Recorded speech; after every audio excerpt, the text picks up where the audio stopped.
say something? Hello? Okay. Excellent connection. Okay. Oh my god. I'm tired. Frog and Toad. Aren't we all, dude? Ow! My foot! Yeah, we are. Something wrong with you. Okay, what happened? Was it just more of the story? I don't remember. Yeah, it was what he did after he fled Wu Yang.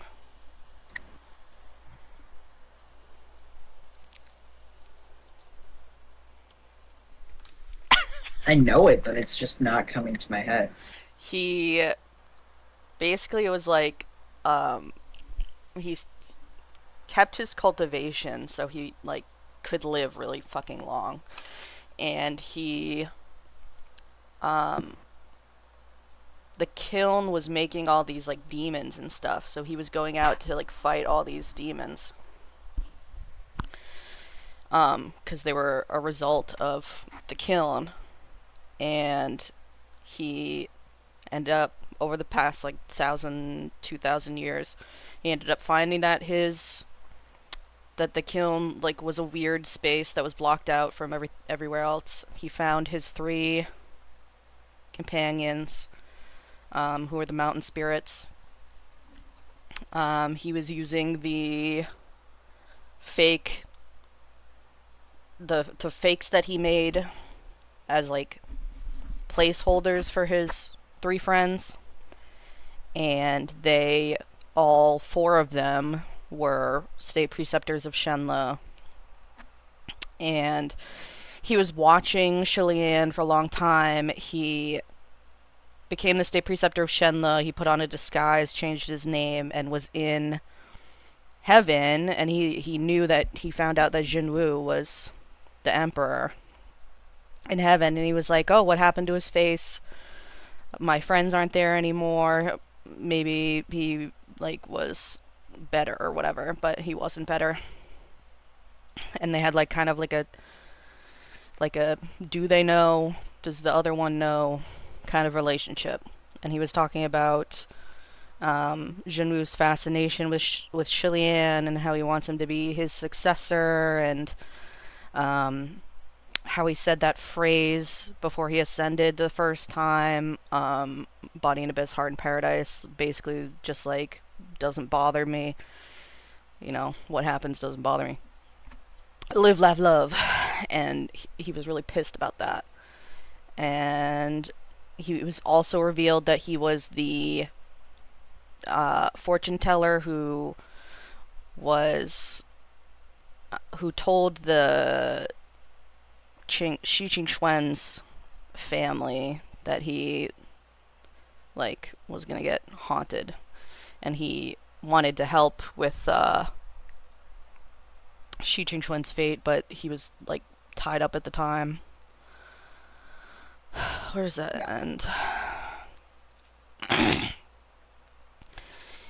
He was talking about how Shilian was also born under the ominous star, like Jinwu was. Um,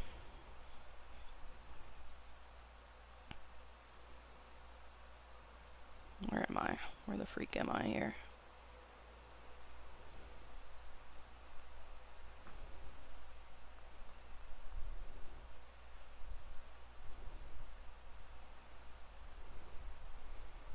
Yeah, that's the last thing they were talking about. They were talking about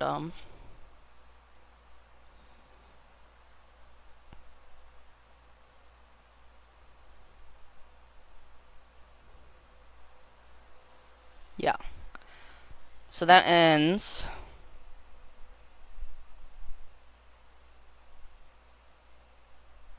Such as the ghost at Yinyan Bridge, the soul who died in battle? Shillian asked quietly. The state preceptor sucked in a breath. Right. Otherwise, why do you think I'd say everything started because of your phrase? The bridge ghost was a dark clone he forged in the kiln. It had to go on the hunt and kill every few years to vent its hatred. But you just had to defeat it. He could sense that someone had killed the ghost on the bridge. So he descended immediately to see who had managed it, and he saw you. And you just had to say that phrase to his face. Body in the abyss, heart in paradise. That was an insane mockery of him. A grave provocation that stabbed him straight in the heart. That was the turning point of everything. So now we're on 119.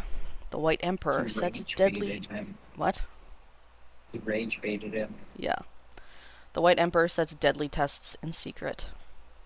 Shilian clenched his fists, his breathing going erratic. One phrase. It sounded so unbelievable, even laughable.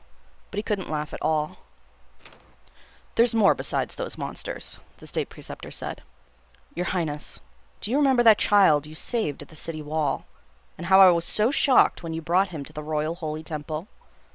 Shilian snapped back to his senses and stole a glimpse at Hua Cheng. I remember.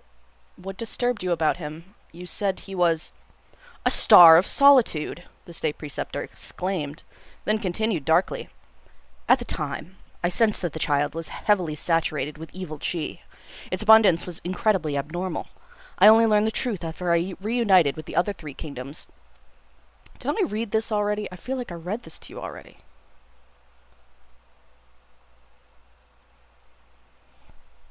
I don't think so. Hold on, let me think.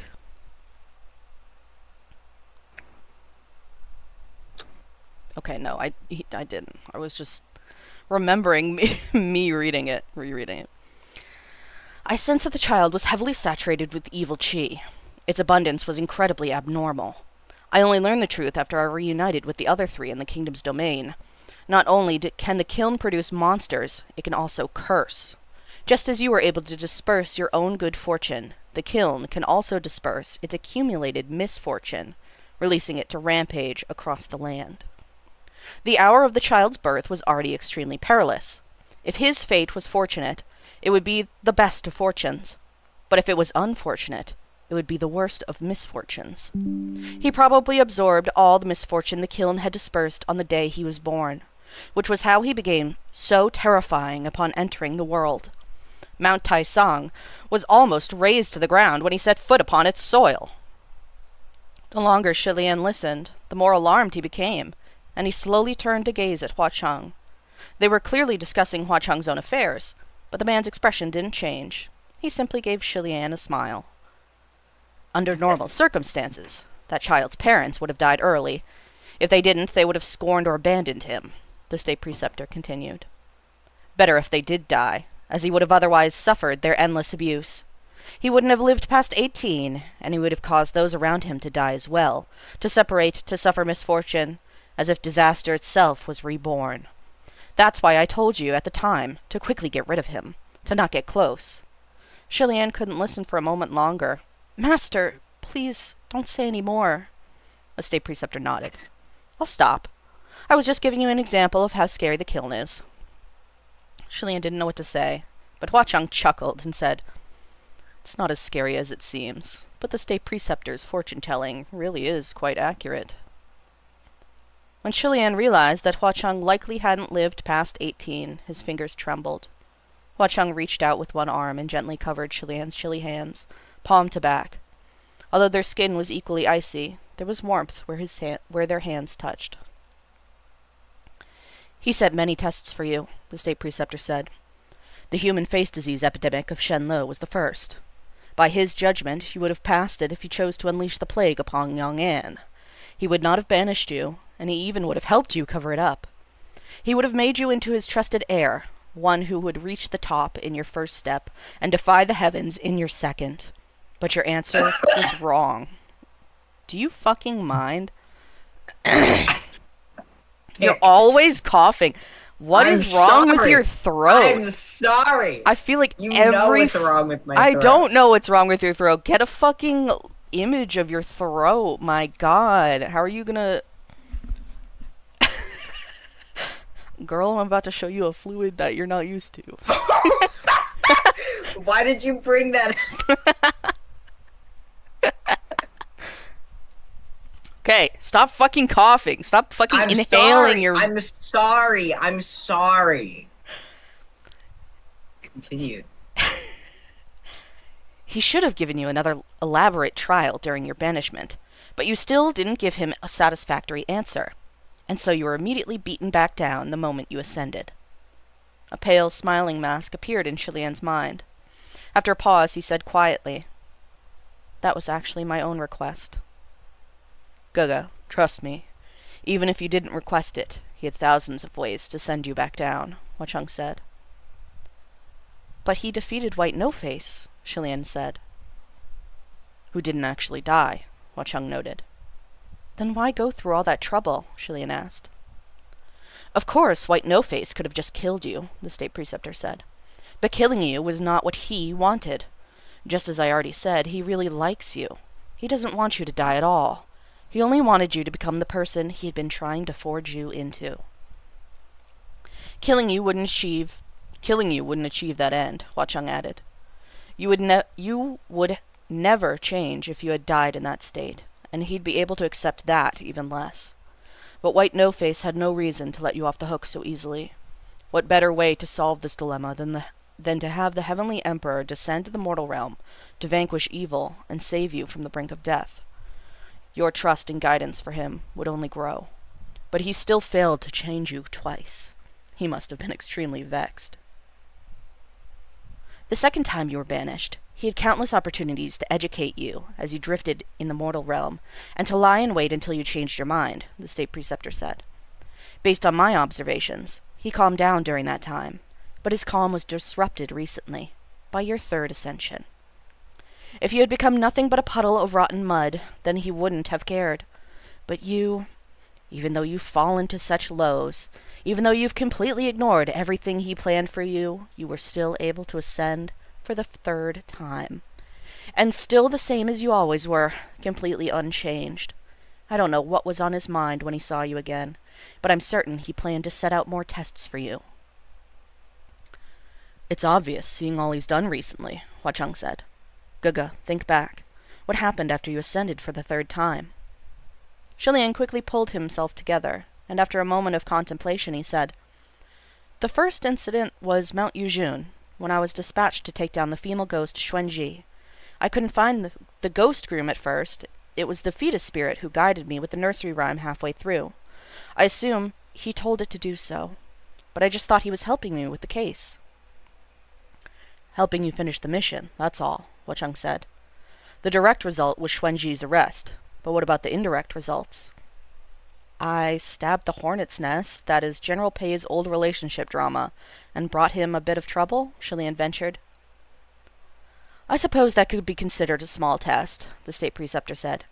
"If you had known you'd offend Pei Ming, would you have managed the Ghost Groom case differently? For example, would you have secretly informed Pei Ming so we could suppress the affair, or let Xuanji continue to cause petty trouble in that remote place, but kept it from getting out of hand? Something like that?" Shilian sweated. "Well, to be honest, it was a while before I learned that it had anything to do with General Pei. That ghost woman was taking hostages, and there were so many people present at the time.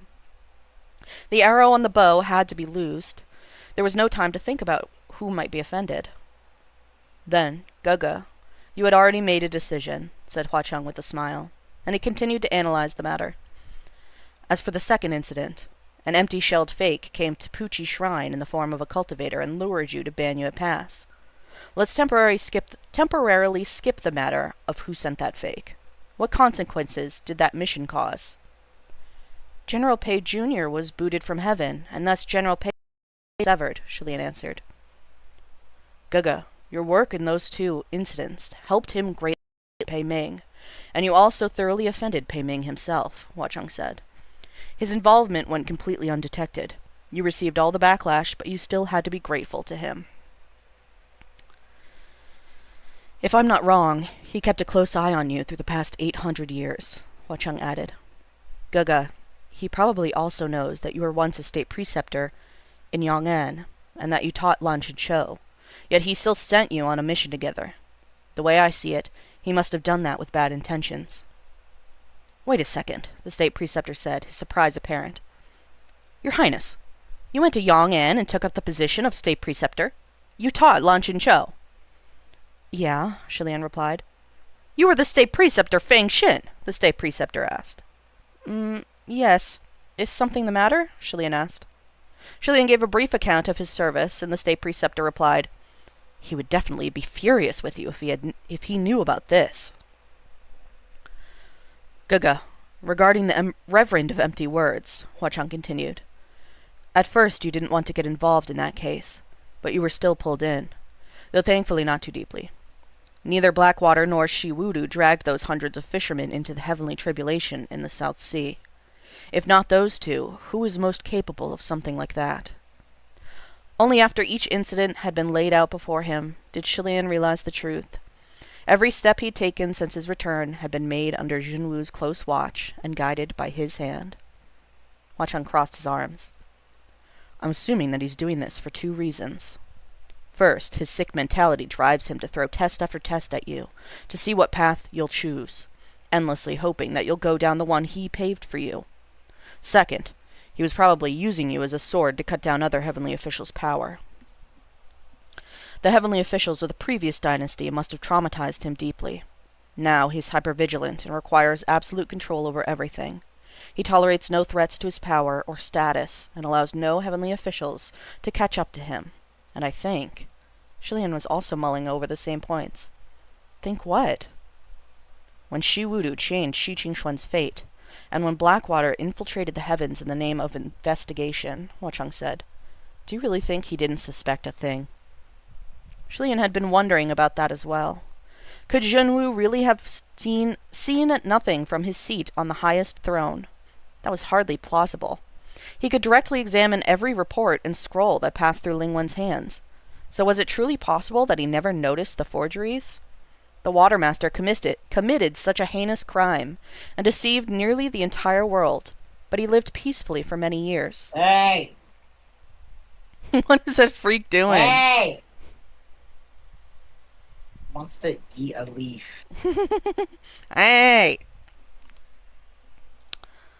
The Watermaster committed such a heinous crime and deceived nearly the entire world, but he lived peacefully for many years.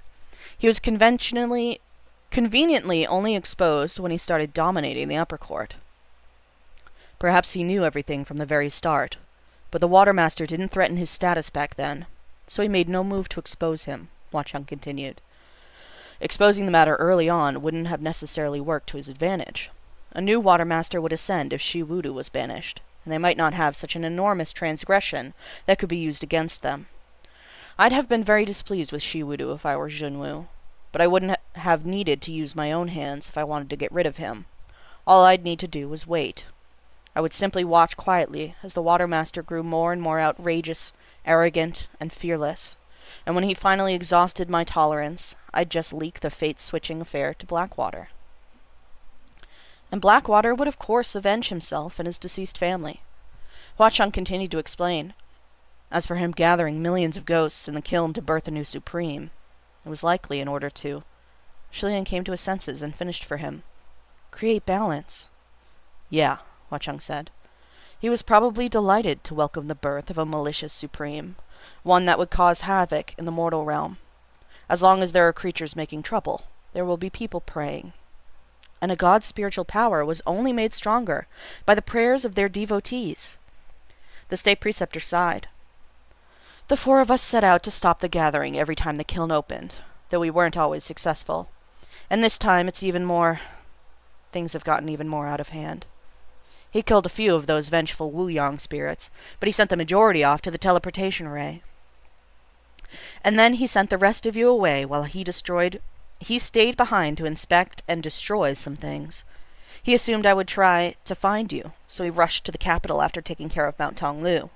And sure enough, he captured me. Things couldn't go on like this for much longer, I thought. The kingdom of Wu-Yang's existence had been rediscovered, and considering how cautious he is, it was most likely time for another change in Heavenly Dynasty.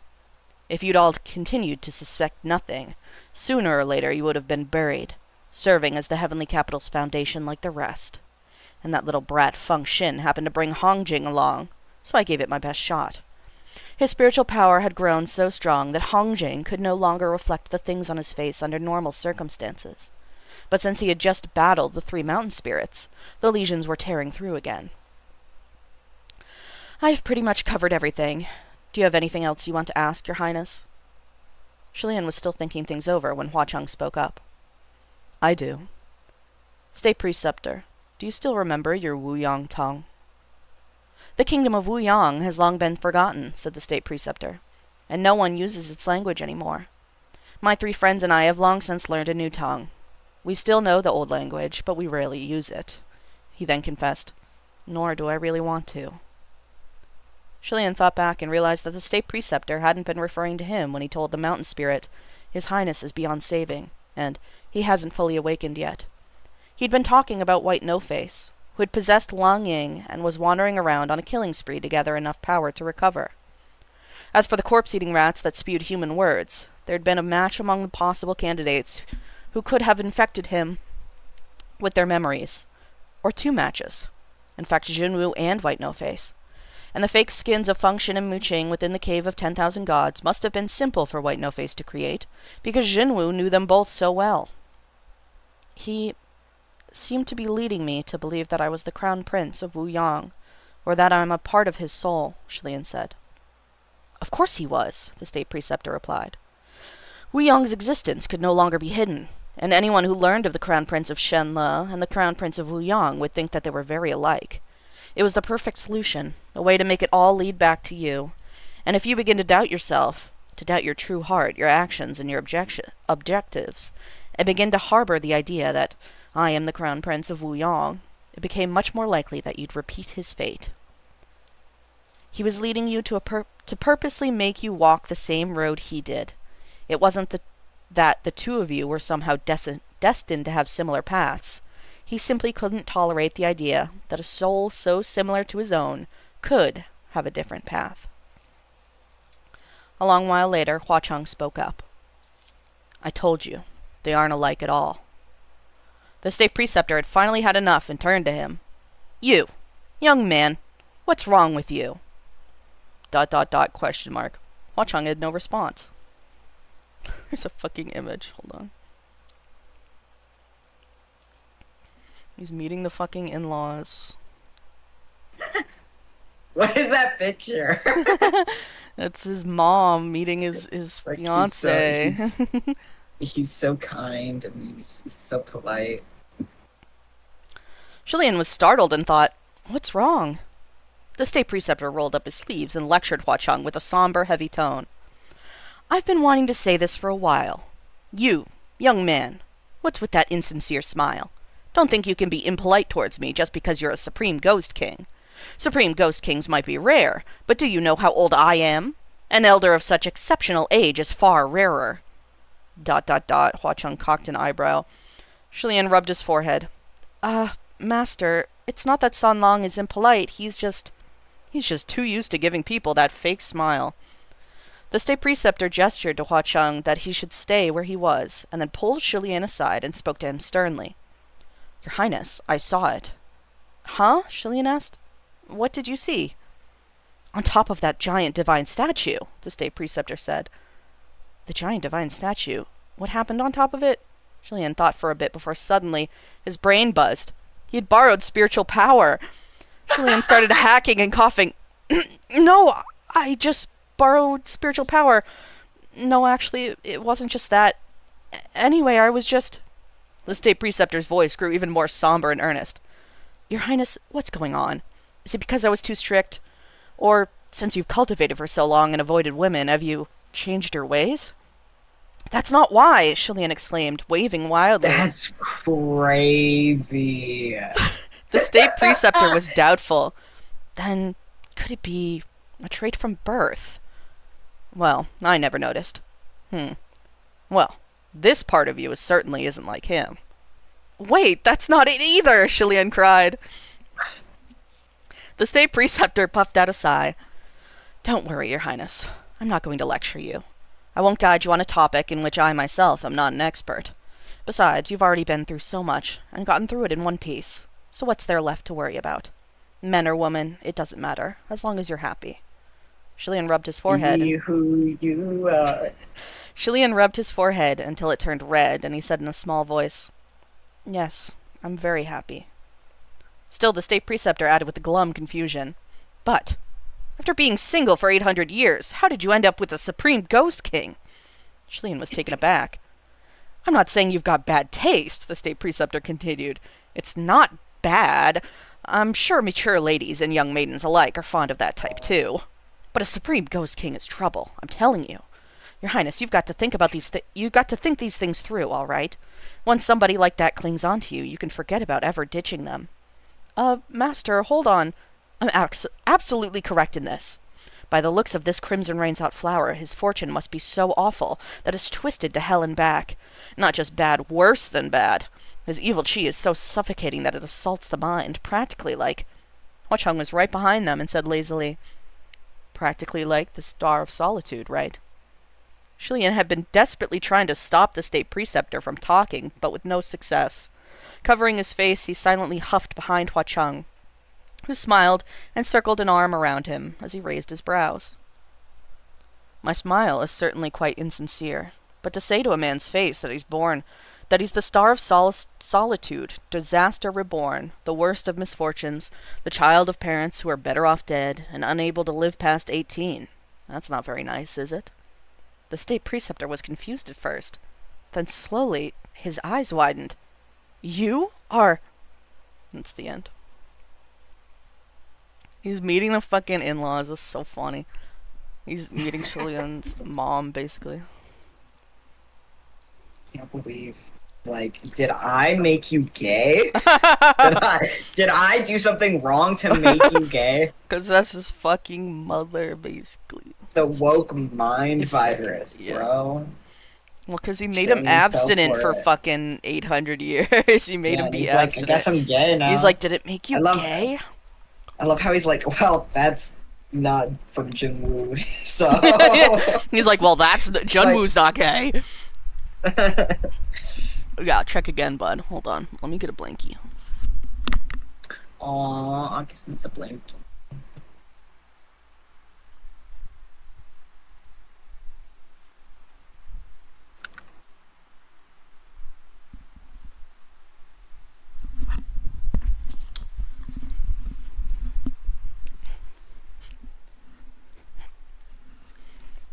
The thought of Jinwoo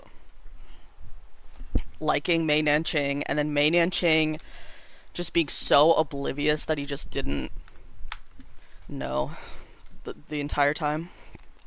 Really funny. And Jinwoo probably thought he was like rejecting him. Yeah.